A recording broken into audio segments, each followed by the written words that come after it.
Bedroom Confessional with Jacob and Kimberly Reeve. Welcome to the Bedroom Confessional. Today we want to explore and talk about boundaries. Boundaries in your relationship, specifically speaking of your intimacy. So boundaries within intimacy. Boundaries in the bedroom. Right. So, boundaries in the bedroom. I'll just say one thing. When we first got married, our boundaries were very limited. Very strict. Yeah. We were very, very Christian. I mean, it wasn't just missionary style was the only way to go, but it wasn't much beyond that. I don't even remember all of it, but it was limited. It was very strict. Yeah. And I was so holy and so like devout that I felt like any sort of thing with sex was like dangerous. Yeah. And because I got that in my head somewhere, like, you know, God created sex. Yeah. God created pleasure. Like, God's the source of all this stuff. It's his fault. You know, it's his fault what I feel and how horny I am. You know, because he designed me this way. Yeah. Now, we can get perverted about that. Yeah. I could go off on and like look at porn all the time and feed myself all this unnatural stuff that makes me like develop that into an unhealthy way. But God was the one that made us attractive so that we would have sex, so that we would have babies, so that we would create family. So that was a further incentive for me to try and make everything work with you. Well, and emotionally. And that's what a marriage should lead to, is like that's your outlet for all of that. Totally. And you shouldn't have to go to other places. You should go to each other. And once you're married and in a covenant, that's the safest place to start exploring everything. Your sexuality and, you know, all of that. Yeah. I mean, safety, the more I go into this, the more I counsel people, the more I study, the more I learn about relationships, the more central safety becomes. Yeah. Like you can have, like if you're in a carnal relationship and you're just out for sex, safety isn't the biggest issue. You're just like, obviously you're like, that's super sketchy to like be sleeping around because who knows what diseases you're getting, who knows who the person you're with, who knows their history, who knows what their intentions are, all that. Yeah. But as soon as you get past the carnal relationship and you're looking for deeper relationship, and especially when you're in marriage, for you to have a great sex life in marriage, you have to have safety and security as your foundation. Yeah. And it's almost like the more safe and secure your relationship is, the better your intimacy can become. It doesn't necessarily mean it will become, because you have to have that desire. Right. You know, you have to, like, I know people that probably feel incredibly safe, but they won't talk about stuff because maybe they feel safe in the relationship, but they don't feel safe to talk about stuff because of their own personal issues or whatever, like their own convictions or whatever it is, which is fine. Obey your convictions. But I think for you and I, we reached a point, and tell me if I'm wrong, where I don't even know, like, I feel like I always wanted great sex, great physical intimacy, but I didn't know how to get there, and I didn't know how to communicate or unlock you. And I think you probably wanted that too. Well, here's another thing. Before you're married, for us, we didn't have sex before we were married, but we're like madly in love and horny and all that. It's hard to keep our hands off each other. Right. And so we were pushing the boundaries. Like, we didn't push it all the way, obviously, but there was some definite dry humping going on. We were pushing the boundaries, and it was exciting, and it was like, you know, all those feelings. But I was just like, every time we do that, I'd be like, I just sinned. And I'd go to my accountability group and confess. Yeah. You know, Yeah, we felt all this guilt. Yeah. And then once we're married, it's like you can do anything. And then we're just like. Then we just didn't do. We didn't. Yeah. I mean, we did. We did the thing. But we didn't like start. We didn't do much beyond the thing. Yeah. It wasn't like. We didn't have a great sex life at first. We didn't. And there were a lot of reasons why. And that was something we had to navigate through. And yeah, we had to learn how to communicate. We didn't even like know each other. Yeah. Like we were both shells of people. We were both egos. You know? Yeah. Like think of like I didn't even know all the extent of what you had gone through even as a child. I didn't know what you had been taught even from the church, to be silent and to never complain. Yeah. Which was a huge issue. Right. You were upset me all the time because you couldn't tell me what was wrong because you believed that was a sin to complain to me.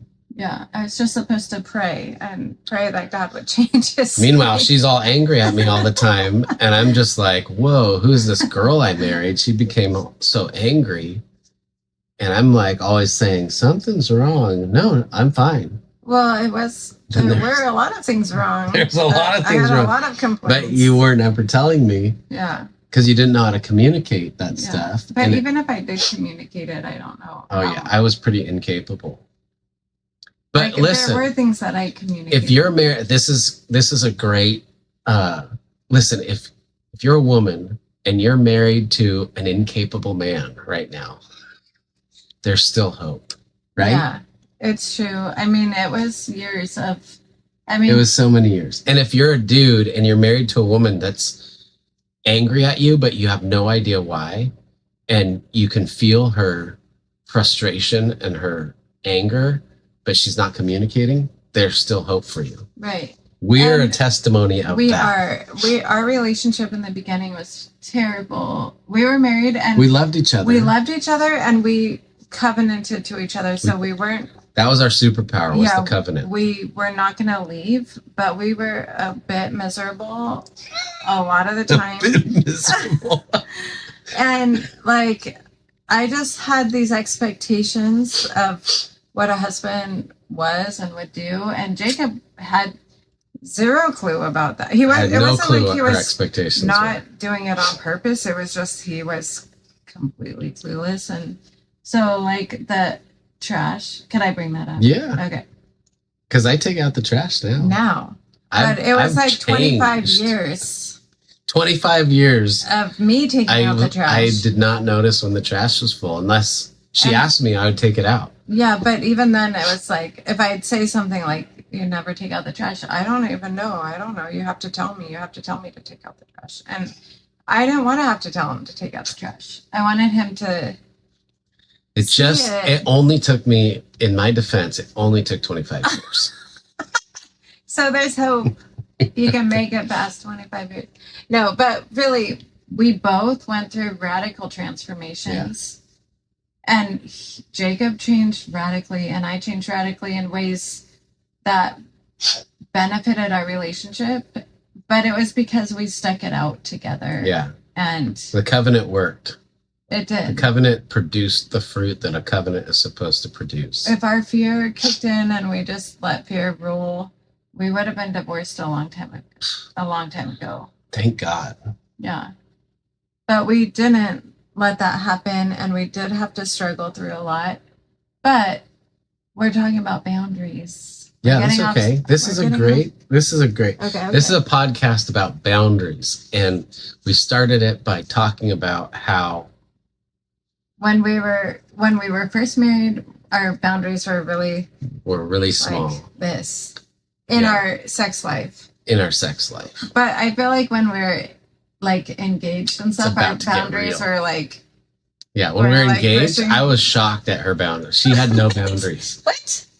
I didn't have boundaries. You didn't have a lot of boundaries. I thought you didn't have many boundaries. What? That's why I was kind of attracted to you. Because right at first, we were at a youth group that's like, you're not supposed to kiss until you're married. And so I'm like thinking that, and she was a leader at the youth group. So I'm like, she's for sure like that. And then like the first time we hung out, we went to the snow and you go in for a kiss. And I'm like, well, yeah. Our actually second or third time hanging out. Yeah, but still, it's like the first couple days we're hanging out, she goes in for a kiss, and I'm like, whoa, she doesn't have those boundaries of her youth group that she's a leader at that I started going to. So then I was like, and then the first time we ever hung out in the car coming back from the snow, you light up a cigarette. No, I didn't. Yeah. You said. No. Do you guys mind if I smoke? No. Oh, that was another time. That was coming back from the snow. Yeah, that was before we're dating. Before, like right at the beginning. She's a youth leader. I was a secret smoker. And we're driving home from the snowboard retreat thing, the church retreat, which was like one of my, I think I was new there. And she's driving me and this other dude home. Down off the mountain, and she says, "Do you guys mind if I smoke some cloves?" No, I think it wasn't cloves. It was cloves. I know it. It was. And I was like, "What?" I was shocked that my youth leader would be smoking cloves, like and doing that in front of us. You didn't have to be 21 either. You could be 18 to buy cigarettes. There you go. They changed the law. Then she goes in. So that's why I thought you didn't have any boundaries. We have boundaries. Well, I felt like I was the one putting some restraints on it. We had mutual boundaries. We weren't gonna have sex before we were married. Well, after we both talked and said, "Hey, we're going for it." 3 days in, we had a talk, and I said, "I don't want this relationship unless you want to get married." And she said, "Me too." And so 3 days into our relationship, we were already setting the covenant. And then Jacob said, if we have sex before we get married, it'll end our relationship. We're done. Yeah. And that scared me because I was like, what? Like that one thing could make him leave if we have sex, then he's going to leave me. So this is good boundary talk right here. Yeah. So I was setting boundaries from the beginning. Yeah. And then I was like terrified, like, okay. Okay. You need to be godly. I guess I can't. You need to be holy. I guess I can't. Little did I know how wild she was. She's like, there's boundaries? What are you talking about? That would have ruined our relationship, I feel like, especially back then. Well, probably. But then once we got married, it was like we didn't have boundaries. Once you're married, you don't really have what are your boundaries except for your own convictions, your own individual boundaries and desires? It's like explore each other and help each other. And that's something we didn't realize. Once we got married, I don't think we realized that. We just thought, now we could have sex. That's what we knew. Oh, now that's not a boundary. We can have sex, but we didn't think about any other boundaries or that was the only thing, right? Yeah, I don't know if it was just in my mind I was thinking about anything else. Yeah, I don't think so either. We had kind of terrible sex for years.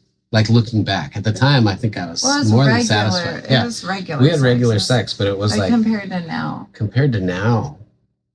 But yeah, I mean, it was nothing. I mean, I'm sure it wasn't terrible. It was I mean, not for me. I don't remember thinking that's terrible sex. No, it was great every time. We just had terrible sex. Again, I don't remember thinking that. Never. I never thought that. Yeah. I never thought that ever. But looking back, it was mostly about me at the beginning. Yeah. I'd try and I can't even remember. So I don't know. He has bad memory. I have terrible memory. I do too. I've experienced so much. I have bad memory when it comes to names.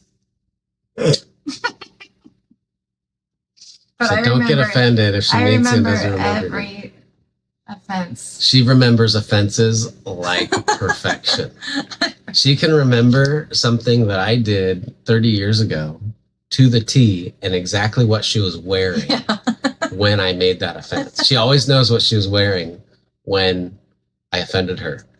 Or when we had good things too. But yeah, she's a great She remembers really well. Photographic memory with some things. Sometimes I don't know. I trust her memory a lot, but sometimes I'm so sad about what she remembers that I'll be driven to tears because of how ridiculous I sound 25, 30 years ago. And it's so sad what you remember about me. Well, some of the things weren't the best. But the point is that we had a lot of trials and tribulation, and we didn't have the healthiest communication, and we didn't even talk about boundaries or think about it. And then suddenly, like 4 or 5 years into our marriage, we started having babies, and we had 4 kids in 5 years. 4 kids in 5-year span. Yeah. That really and then 18 years later, we first 4 kids in 5 years. Imagine your sex life when every time you give birth to a baby and your body's ready to like have sex again, you get pregnant again. Right? And that happened over and over, and then then we're like, we need to change. Well, we finally learned. We finally learned the birds and the bees. The rhythm method. The rhythm method is what we're using for rhythm. all 6 kids. Yeah. But anyway, so that whole time period was kind of like hazy. Hazy time. I don't remember much. Yeah, I don't either. There's lots of... no sleep for years. Yeah, lots of... I just don't remember much. Dry humping and making it do with what we could make do with our exhausted brains and bodies and getting by. Exhaustion and stress do not help your sex life. No. At all. But we made it through. We made it through. We had regular sex. We made it work. Yeah, and then but we still struggled. But anyway, I want to stick on the topic of boundaries. So eventually... Oh, sorry. Okay. Our say eventually again. Eventually, we got to a place in our relationship. Actually, we got to a place where it was catastrophic. We were in a really bad place. Yeah.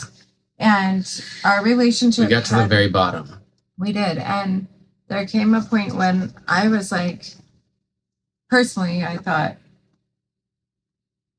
I'm in this committed relationship and a covenant with Jacob. But I came to this place where I was like, okay, I talked about this in other podcasts, but I can stay like this, or I can decide to make massive changes and make this what I want it to be for me. Not our relationship, but make who I am, who I want to be. And really started to focus on, who am I? I know I'm a mom and I know I'm a wife, but I'm more than that. And I felt like my whole, since we had been married, was wrapped up in who I needed to be for other people. And who you needed to be for me and the kids. Right. Really. And suddenly I was like, I don't want to die being who I am for them and not who I am for me. Like I want to live a life that I'm thrilled about, and I was thrilled about being a mom and being a wife. Like I was thrilled about that, and I found all my fulfillment in that. But there's still a place in me that was lacking, and I just was like, I can't go the rest of my life like this. I have to make a change, and I have to become, I guess what it is I felt like who I was kind of buried once I got married. Like I don't know, my inner me or whoever it was, my energy and all of that. And I was like, that was just like scrapping at the surface. Like it had to come out. And once I started to explore that in myself and Which made me really insecure. Yeah, Jacob, because she just became a totally different person than right, and I didn't know where those boundaries were. But before that, I was completely submitted, completely subject. Not like Jacob was this crazy lord over me, but whatever anyone needed, I was there, and I was just like, I didn't have any self. I don't know. Whatever. I was taking care of myself, but not like being who I was or who I needed to be. Yeah. And when I finally realized how to do that and what I needed, I started to come out of this crazy shell that I never realized I felt it always, but I didn't know. Yeah. And my boundaries started to break open, and I literally felt like I could jump off a building and fly wherever I wanted. I felt free. Yeah, she became a totally transformed person. Yeah. It was amazing. And it's for like a year, I didn't know where it was going. So it was kind of scary. Made me go like, I don't know what is going to happen next. Could tell Jacob was freaking out because I was like, she just became totally different. Like, I don't give enough about any of this. I'm going to be who I am. I'm going to not do what I want, but like. You would do what you want. I did. I stopped asking like permission or like checking. For our whole marriage for like 20 years, she would ask me to do anything. Yeah. She would be like, I think I'm going to do this. Is that okay? Like, I'm going to shower. Is that okay? Yeah. I'm going to do that. Which is healthy. Like, we still do that. Yeah. We still do that all the time. Well, out of respect, there's certain things, but it was still But then all of a sudden, she's just like, she'd just be doing stuff. Yeah.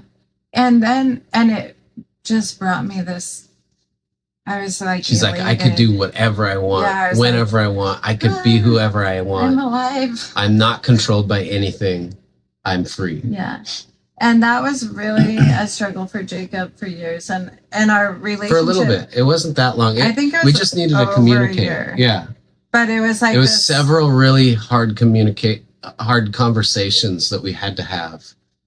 And he was still stuck in that old pattern of like how I should be, and so there's like this rubbing. But there came a time when I wasn't I just wanted to know. Like I was just like wanted to understand your conclusions. Yeah. Which I didn't even know all the way. No, you didn't. So we'd have these talks and I'm like, so where is this going? And what's your motivation and what are you looking for? But what I knew is that I was doing this to preserve us for my sake. Like, yeah, because you couldn't go any longer. Yeah. If I couldn't not do yourself. That, I would have had to be like, okay, we need to take a break. I'm gonna have to like leave or move out, or like something had to change. Something radical had to change. And I was like, okay, well, I'll go this route and see how that goes, and we'll just see. And that's literally what I was thinking. I'm gonna just take this route because I don't want to leave. I want to stay. And so I was committed to staying 100% of the time, but I think it was a little bit scary for Jacob. Yeah, I didn't know what you were, where your new boundaries were going to land. And so I didn't know what you were capable of at that point. Like, what is going to be tomorrow? Yeah. And it wasn't until we talk through that and you made a few things really clear. Like one thing, we had one talk and you said, I know I want you as my husband. Like you said that was so, you're like, I know I want that. So that was amazing. Like that was like, okay, you want the family still, you still want me and the kids. That's a good sign. I was clear on that. And I'm still clear on that. Yeah. Every day. Yeah. And you needed to hear me say that too. Yeah. And we say that important. We always say that to each other. Like, this is all I want. Yeah. I don't want anything else. Yeah. And we are excited about what we have. Yeah. Like we're grateful and in awe. Yeah. What we have now. Yeah. We're grateful and in awe and very thankful every day. But we had to go through that hellish time. Mm-hmm. Like, I don't think we could have gotten here unless we faced that hardship. Right. And that hardship forced you to become like really the best version of yourself, the truest version of yourself, and forced you to find your power. Yeah, it was so life-giving. And now, I mean, I always tell people like 10 years ago or however long ago, before that whole transition, I couldn't even have conversations with people, and I was terrified. She was so timid. In the grocery store. She didn't have a voice. I was afraid to go on a walk with the kids because I might run into somebody or somebody might be out there. And I don't know. It's really bizarre to think of who I was before, and now I'm just a different person. Yeah. But after that whole thing, our relationship changed. Yeah. And amazing. One of the main ways was with boundaries. We started to explore our personal boundaries and talk about like. And I went through a really radical transformation at the same time. You know, I became unbound by, you know, I think I became unbound by what other people thought of me, especially in the Christian community. I stopped caring what anyone thought. And I paid attention to what God would tell me, you know, my convictions, and God speaks to me all the time through everyone and everything. And I know God's voice. At least for me, I know what God's voice sounds like, and I know what conviction I know. And as long as I follow that inner conviction, I know I'm going to make better decisions. I know it makes me a better father. It makes me a better husband. It makes me a better person. It makes me like myself better. The more that I listen to that internal voice, and stay obedient to that. But that voice, I mean, but becoming obedient to that, like, and stopping caring about all this other nonsense was so liberating for me. And just part of it was just enjoying like all the things that I could enjoy without like the storyline of like all this negativity on it. Right.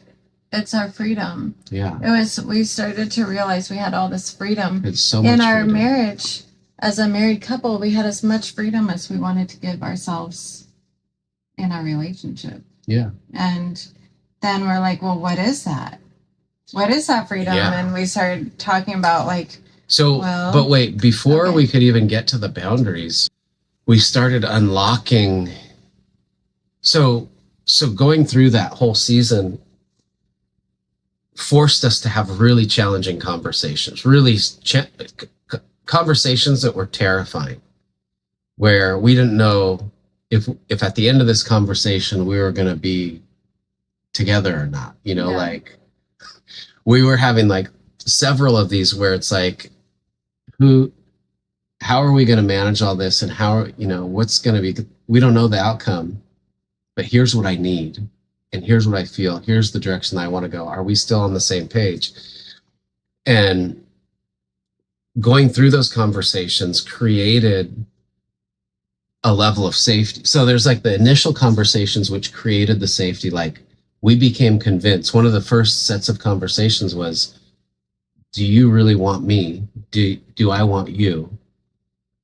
And now that we're like being totally honest about everything and we're coming out of our shells, is that something that you genuinely, you're not pretending to want this because you're a Christian or because your community will expel you if you don't like this or anything? Like, is this what you genuinely want now that you truly know yourself?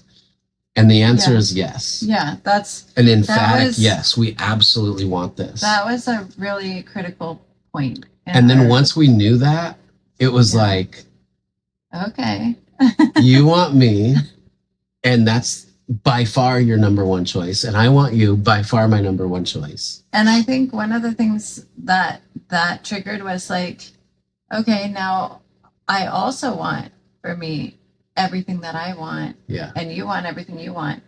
And how do we bring that? How do I give you everything that you want? And how do I help you get that? Whether I'm involved or whether I just set you free to do that. Yeah. And likewise, how do you help me get everything I want? Whether it's you giving that to me or you setting me free to find that myself. Yeah.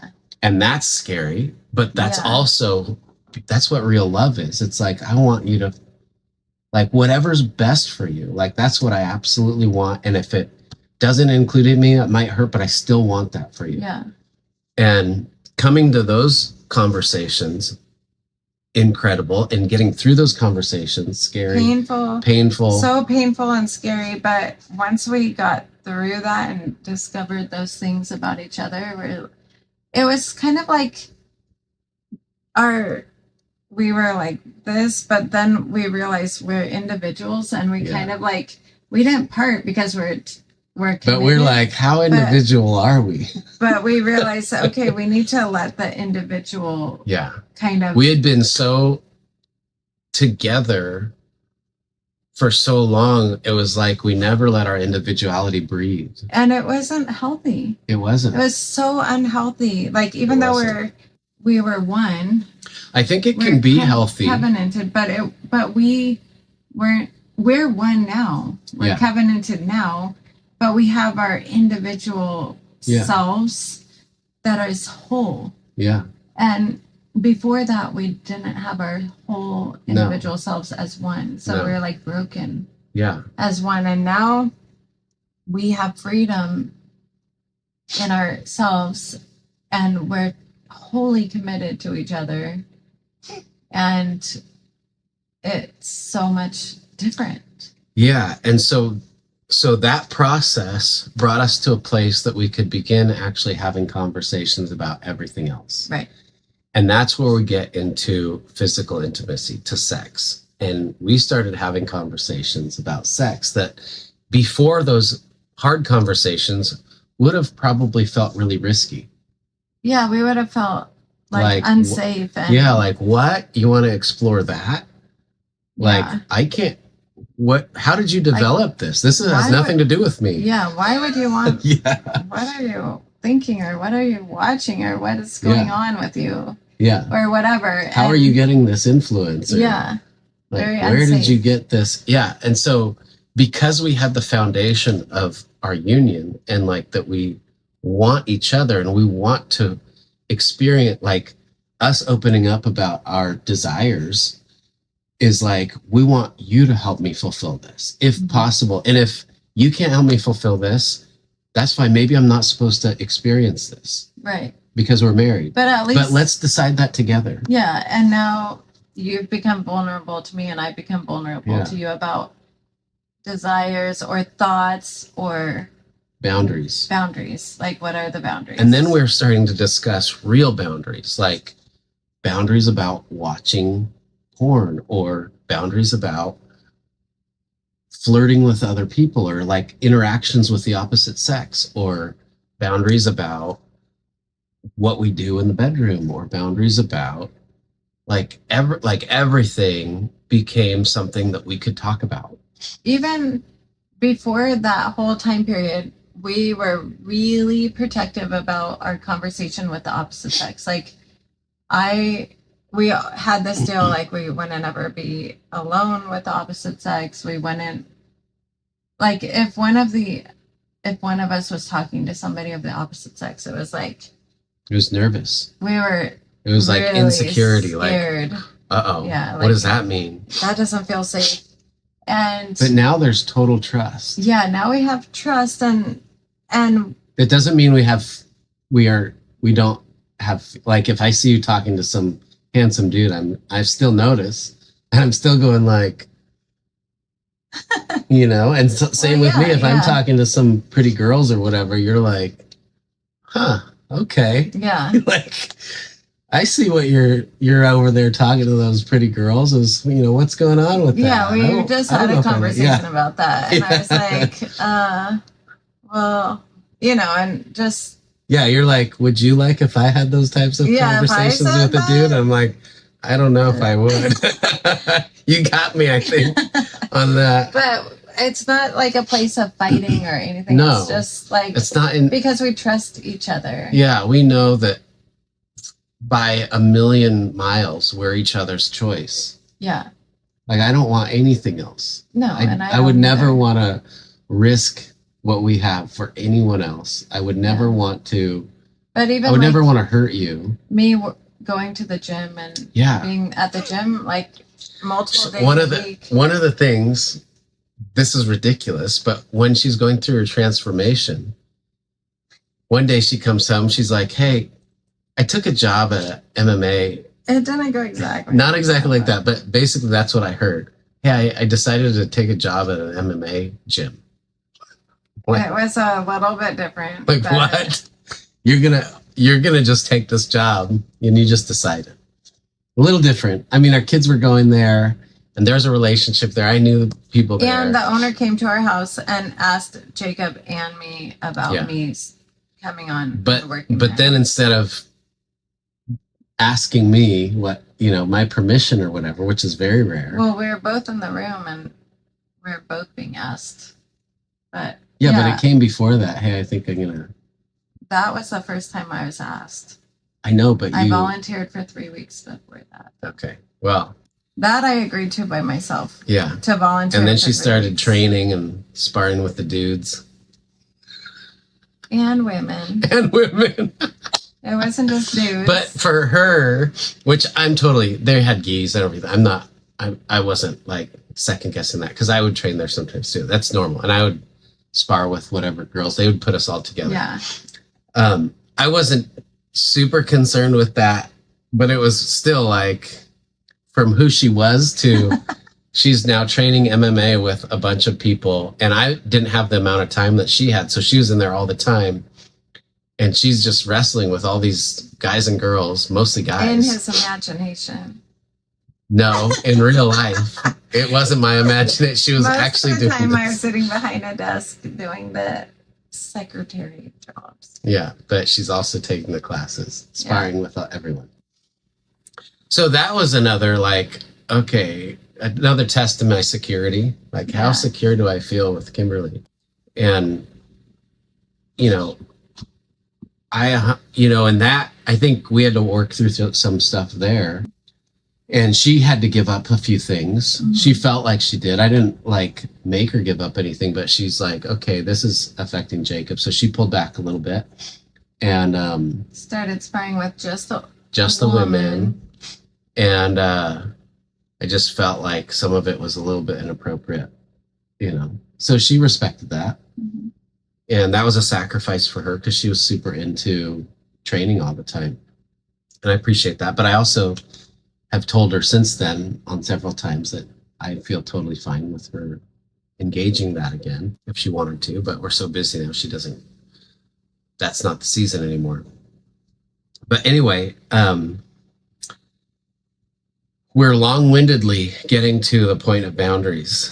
But I think that this is really helpful because you're not just seeing jump into, talking about all this crazy experimental intimacy stuff without this rich backstory of talking about security and safety and years of going through this process of developing security with each other and security in our relationship, which opens up the ability to talk about physical intimacy and desires without freaking each other out. And I think for Christians, if you're a Christian and you're listening to this and you're part of a Christian community, man, it's honestly, most Christian communities are not the healthiest place to be honest, sadly enough. If you have real genuine friends who would never leave you or forsake you no matter what you said, which is how you judge a real friend,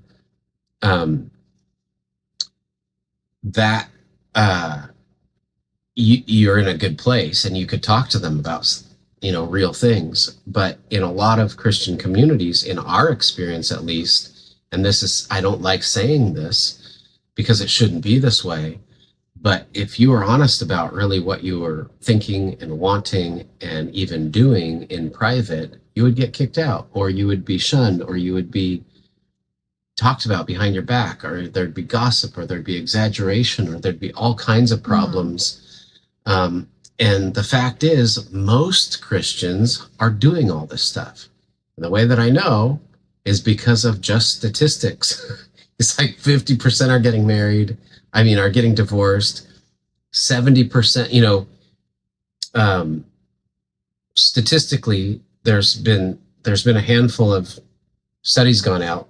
Most Christian men are watching porn, more than 50%, based on all the gauges out there, all the studies that have been done of self-identified Christians, more than 50%. It's like anywhere from, I think it's like 45 is the lowest, and it goes up to over 70% of Christian men. There's a lot of studies, a lot of research has been done. You can look it up yourself. Over 50% of men, Christian men, are watching porn. So, and in a lot of Christian marriages, I think a lot of statistics even show up to 80% of Christian men. And a lot of the statistics show that Christian men are of the most dissatisfied sexually. Yeah, and which is psycho, because your covenant should produce what we just explained. Our covenant brought us through all of that, right? And it developed a place of honesty that we now, I can't imagine having a better. Well, and that was one of the things. It's like, okay, we're stuck together forever. Let's make this the best, funnest, most thrilling relationship, most enjoyable, most pleasurable life, that we could have. We both want that. We both want the most thrilling, passionate, enjoyable relationship that we can have. And neither of us can have it if either of us is stuck in a bad place. Yeah. So we had to get that taken care of first, and we did for the most part. And then the next step was like, okay, what do you want? What do you want? What do you want in this relationship, and what do you want in the bedroom? Mostly because we already were doing what we wanted pretty much in the relationship. Yeah. We're doing. And then the bedroom became, we didn't ever talk about it, and we discovered so much. And meanwhile, it became our playground. It became our playground, and we started studying, and we built this whole course off of it. Off of our own experience, and then because it wasn't just like a lot of these intimacy courses or whatever. They're just about techniques and positions and stuff like that. Yeah. They're not about actual intimacy and actually going after nervous system truths and about storylines and about your psyche, your soul, and what you're longing for, all of these different things. Mm-hmm. And so what we developed is that whole backdrop, and I think eventually we'll get into some of it, but right now isn't the time to get into some of it. But the things that we learned are, we created this whole discovery system for other people to go down that road. And it is so fun going down that road, because I would have never imagined the places that we go. And every single time it's different and it's new, and we explore new things. Totally different. One of the things though is that we're talking about boundaries. Yeah. Let's talk about other stuff other time. To be continued on that. But I was going to say about our boundaries, we kind of we kind of go to the outskirts of each other's boundaries. Here's a secret about intimacy. So create your boundaries, whatever those boundaries are, create them. And you say, okay, talk about them. Yeah. One of the first breakthroughs is learning how to talk without setting off alarms and setting off threats and setting off insecurity. Once you can do that, then you set your boundaries and you say, okay, here's kind of like what I feel safe doing. Here's what my comfortability level is in these different areas. Here's what I definitely won't do. Here's what I don't want to explore. You know, all of those sorts of things. And also, here are my desires, or here are my fantasies. These are my desires. Here are my fantasies. Like what I'm thinking about, you know, when we're having sex, or this is like, for I think a lot of women, we have stories in our head, and maybe men do too. And like, here's a story that I tell myself here, whatever. Let me, because this is, we're getting into some deep stuff here. But one of the, so we have 8 intimacy blueprint types. Now I'm way taller than you. Yeah, that's okay. Sorry. You can be the dominant right now. No, we have 8 intimacy blueprint, and I have short shorts on right now. So I'm covering up because I'm too hot. It's hot right now. So we have part of our system that we've created. We have 8 intimacy blueprint types. And so we have the emotional blueprint, which tends to need emotion first, or like conversation before they feel open to physical intimacy. Then we have sensual, which tends to need touch and the senses to be stimulated before they feel open to intimacy emotionally. Then we have the desired, which needs to feel like they're being desired, to feel excited, to feel desire for intimacy. Then there's the giver. They need to feel received, like their giving is being received, and it creates pleasure, and it creates, there's value in their giving. Then there's the player, or the playful one, which needs a lot of times social interaction, or for energy to be bounced back and forth and this momentum to be built over time. It's kind of like fun and flirtation and joking, and like this energy builds. And a lot of times you need to have social stuff that provokes your desire for each other. And then there's the imaginative, which is what we were just talking about, which is like you have imaginations, and if you can connect on that imaginative level, and if your partner says the right things that provoke that imagination, it turns you on, or if they'll go with you into these imaginary places. And one of the things with the imaginative is it can be, and I'm saying this to Christians right now, especially, or people that are conservative maybe in their expression, because, and I'm picking on the imaginative because we just talked about that.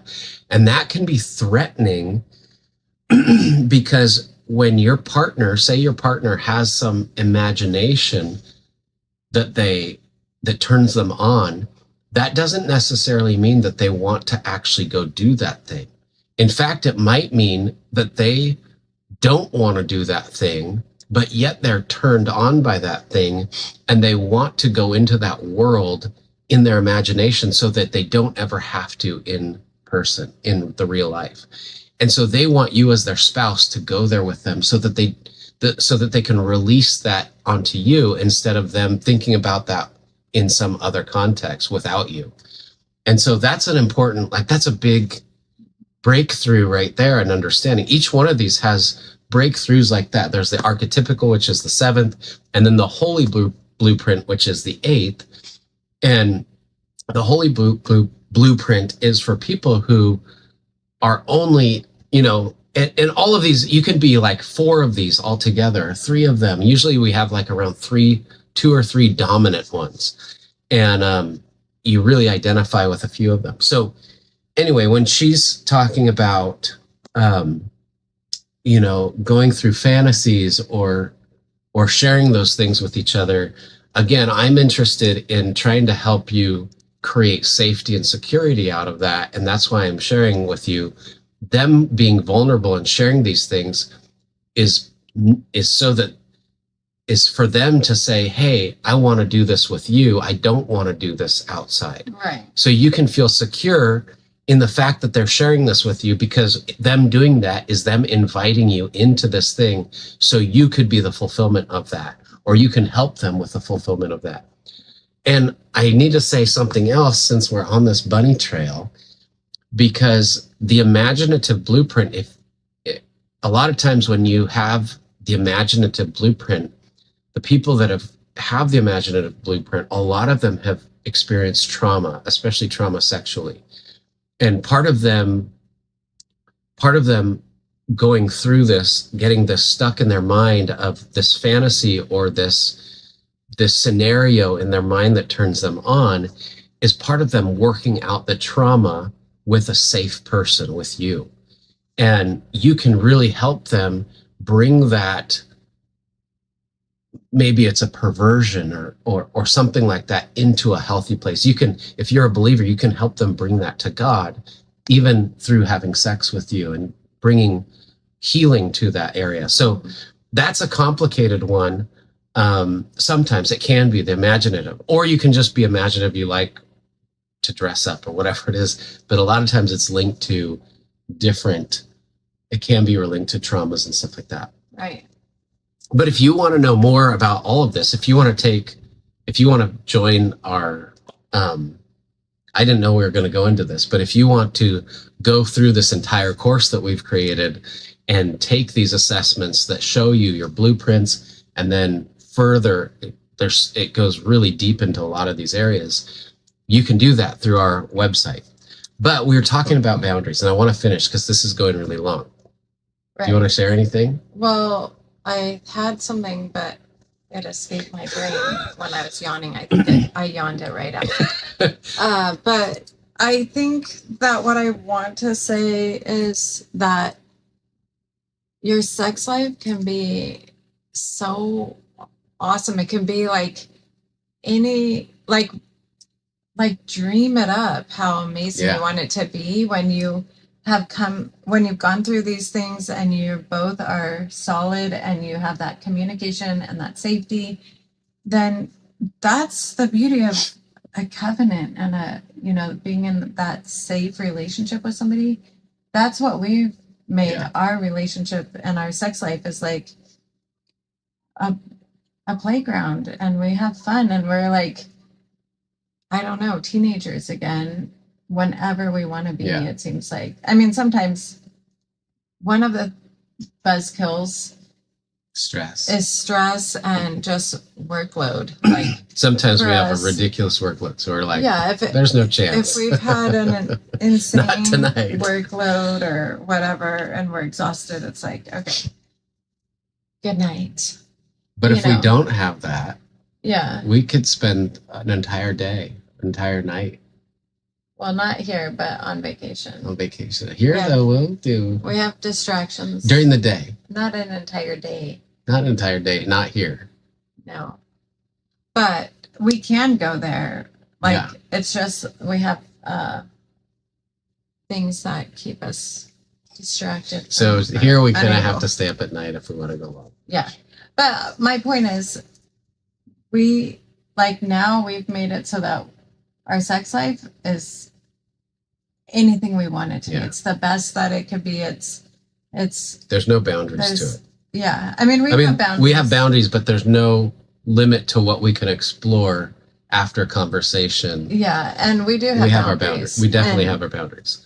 And we communicate that, and we know, but sometimes we test those boundaries a little bit. Yeah. So this is the point about boundaries that I think we wanted to bring up at the beginning, which is one of the most exciting places to explore is around your boundaries. So whenever you set up boundaries, the kind of the hottest sex that you'll end up having is sex where you're going right up to the edge of those boundaries. Yeah. And you're exploring the edge of those boundaries together, because it's like that tension of like, are we going to cross the boundary? That creates this sense of like the unknown, which statistically the unknown is one of the most exciting things about a turn on. And so that's just a little hint for you. That's part of our program too. We go into all these different things. But one of the hints is, if you are interested in spicing up your marriage sex life, then talk about boundaries,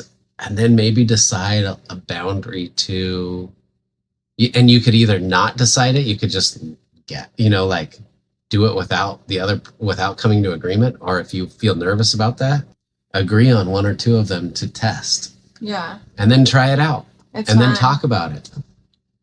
It's fun. And there might be some like, I don't like that, but don't do that again. Yeah. Then you have to respect that in each other. And there's has to be healthy respect for each other's boundaries. And then also an open mind about what your partner is you can't be judgmental about. Toward them, because their curiosity might lead you into spaces that you've never imagined, and could be lots of fun, but it could be nerve-wracking too. It can be like, I don't feel comfortable doing that. And then that's a boundary. But to be willing to discuss and explore those things has made our sex life like the best we could imagine. She said it. She said it. True. We both say it all the time. It's true. Anyway, that's a long podcast for us. But we tested the boundaries. Your boundaries of time. Your time boundaries. It was jam-packed full of really rich stuff. Listen, if you want to go down the full path with us, we have the Intimacy Blueprint Discovery System, and it is so rich and full of so many things. It's like worth so much more than what we're giving away for. And so if you've made it this long, you're an hour in, you definitely should check it out, because it will just bless you. We help you establish all the safety first, and we kind of help you through some of these conversations and getting familiar with being honest in about the more and more sensitive topics. We talk about different definitions of certain words that you're going to want to know. And we bring you through this kind of course of these step-by-step 12 different breakthroughs, we call them. And then we also give you access to our assessments and the reports. And then we're also developing, based on your blueprint types, a script on how to go for an entire day, like how you wake up, if you want to feed the script of your partner, if you want to feed the blueprint, the profile of your partner, which is the collection of like their top three scores, their top 3 blueprints. And if you want to interact with them and feed that sexual energy and get them to a place of like real desire, and if you want to provoke that and spur that on, here's a script on how to do it. That's what we're developing next. So people who join our membership get that too. They're going to get if you sign up right now, you're going to get everything as of, this is 2026 in almost June. And so if you sign up now, you're going to get everything for a lifetime, which is ridiculous, because we're going to be building this forever. And it's going to be getting more and more jam-packed, full of amazing goodness. So we hope you're blessed. We hope our confessions, some of them were a little bit sensitive, but I hope that they were a blessing to you. All right.